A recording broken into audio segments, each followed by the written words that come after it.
wanted to talk to you today about creative confidence. I'm going to start way back in the 3rd grade at Oakdale School in Barberton, Ohio. I remember one day my best friend Brian was working on a project. He was making a horse out of the clay that our teacher kept under the sink. And at one point, one of the girls that was sitting at his table, seeing what he was doing, leaned over and said to him, "That's terrible. That doesn't look anything like a horse." Right? And Brian's shoulders sank, and he wadded up the clay horse and he threw it back in the bin. I kind of never saw Brian do a project like that ever again. And I wonder how often that happens, you know? It seems like when I tell that story of Brian to my class, you see, a lot of them want to come up after class and tell me about their similar experience, how a teacher shut them down or how a student was particularly cruel to them. And they some kind of opt out of thinking of themselves as creative at that point, right? And I see that opting out that happens in childhood, and it moves in and becomes more ingrained even by the time you get to adult life. So we see a lot of this.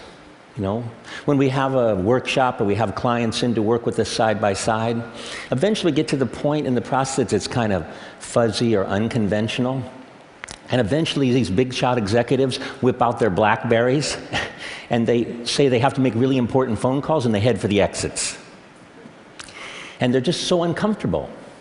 When we track them down and ask them what's going on, they say something like, "I'm just not the creative type." But we know that's not true. If they stick with the process, if they stick with it, they end up doing amazing things. And they surprise themselves just how innovative they and their teams really are. So I've been looking at this kind of fear of judgment that we have, you know, that you don't do things, you're afraid you're going to be judged. If you don't, you know, say the right creative thing, you're going to be judged. And I had a major breakthrough when I met the psychologist Albert Bandura. I don't know if you know Albert Bandura, but if you go to Wikipedia, it says that he's the 4th most important psychologist in history. You know, like Freud, Skinner, somebody in Bandura.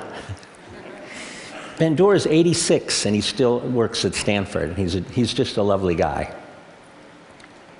And so I went to see him because he's just worked on phobias for a long time, which I'm very interested in. He had developed this way, this kind of methodology that ended up curing people in a very short amount of time. Like in 4 hours, he had a huge cure rate of people who had phobias.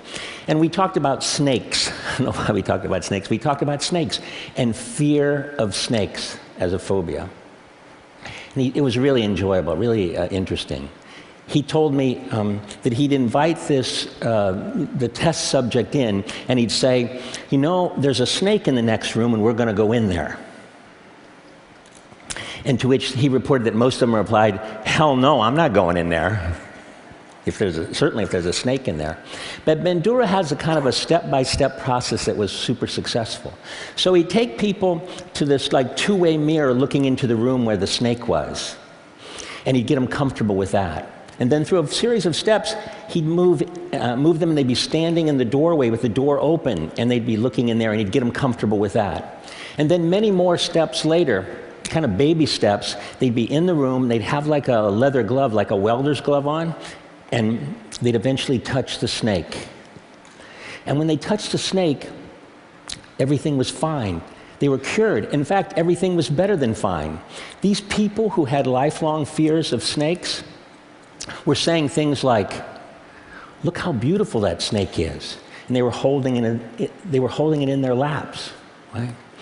Bandura calls this process guided mastery. I love that term, guided mastery, right? And something else happened. These people who went through the process and touched the snake ended up having less anxiety about other things in their lives, right? They tried harder, they persevered longer, and they were more resilient in the face of failure, right? They just gained a new confidence. And Bandura calls that confidence self-efficacy, right? The sense that you can change the world and that you can attain what you set out to do. Well, meeting Bandura was really cathartic for me because I realized that this, famous scientist had documented and scientifically validated something that we've seen happen over, for the last 30 years, that we could take people who had the fear that they weren't creative, and we could take them through a series of steps, kind of like a series of small successes, and they turned kind of fear into familiarity. And they surprised themselves. The transformation is amazing. We see at the D School now all the time. People from all different kinds of disciplines, they think of themselves as only analytical. And they come in and they go through the process, our process, they build confidence, and now they think of themselves differently. And they're totally emotionally excited about the fact that they walk around thinking of themselves as a creative person. Right?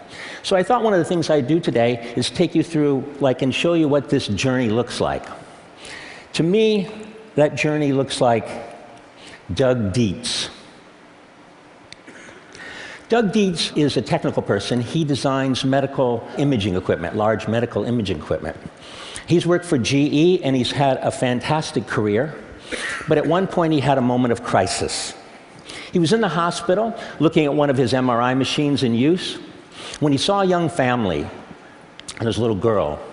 And that little girl was crying and was terrified. And Doug was really disappointed to learn that nearly 80% of the pediatric patients in this hospital had to be sedated in order to deal with this MRI machine. Right? And this was really disappointing to Doug because before this time, he was proud of what he did. He was saving lives with this machine. But it really hurt him to see the fear that this machine caused in kids. About that time, he was at the D School at Stanford taking classes.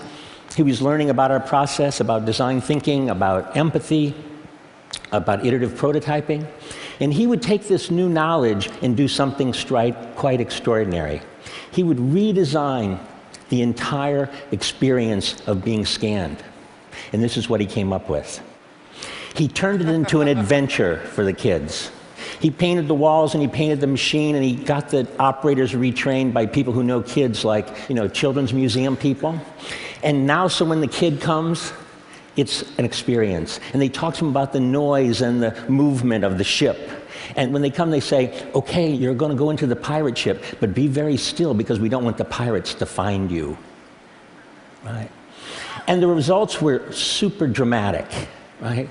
So from something like 80% of the kids needing to be sedated to something like 10% of the kids needing to be sedated.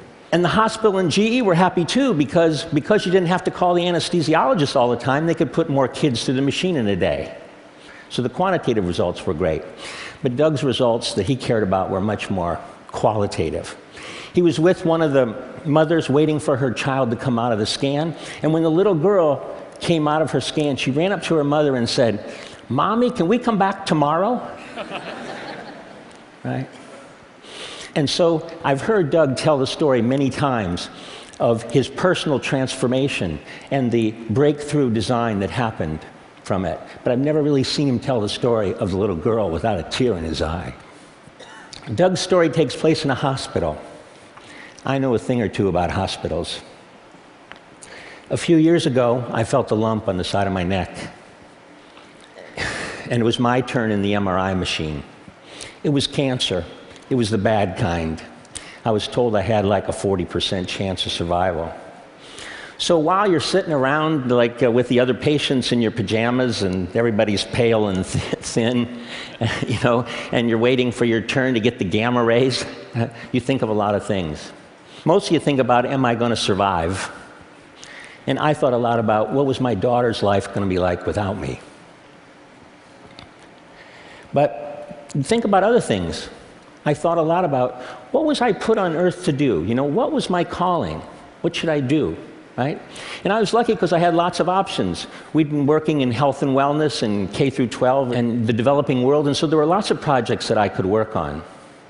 But I decided, and I committed to at this point, that the thing I most wanted to do was to help as many people as possible regain the creative confidence they lost along their way.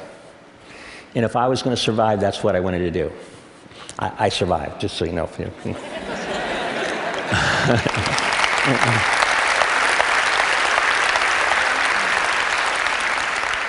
I really believe that when people gain this confidence, and we see it all the time at the D School and at IDEO, that they actually start working on the things that are really important in their lives. We see people quit what they're doing and go in new directions. We see them come up with more interesting and more ideas so that they can choose from better ideas. And they just make better decisions. So I know at TED you're supposed to have a change the world kind of thing, isn't that? Everybody has a change the world thing. If there is one for me, this is it, to help this happen. So I hope you'll join me on my quest.